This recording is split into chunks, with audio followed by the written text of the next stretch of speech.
Marinovkalangan uyg'urcha taom bugun dasturxoningizda. 500 gramm lahm go'shtimizni katta-katta pare to'rab, xohishga ko'ra ziravorlab, 1 osh qoshiq un, 3-4 osh qoshiq soya solib, 2-3 soatga xolodilnikka marinovka qilib olib qo'yamiz.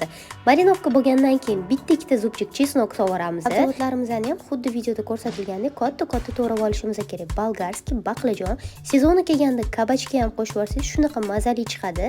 Sochni chiqishi uchun 2-3 ta pomidor va chesnok. Chesnokni katta-katta to'ring, chunki ustidan sepganda aromati kelib turishi kerak. Qovurayotganda birinchi bo'lib baqlajonlarimizni qizartirib qovurib olamiz. Chunki ovqatimizning tagida ezilib ketishi mumkin. Keyin chetga olganimizdan keyin qolgan sabzavotlarimizni jaz-juz qilib qovurib, qolgan yog'imizda go'shtimizni ham bir rov qovurib, ustidan 2-3 osh qoshiq soya, ko'k piyozli solib, 200-300 ml suv solib 25 minutga dimlab qo'yamiz.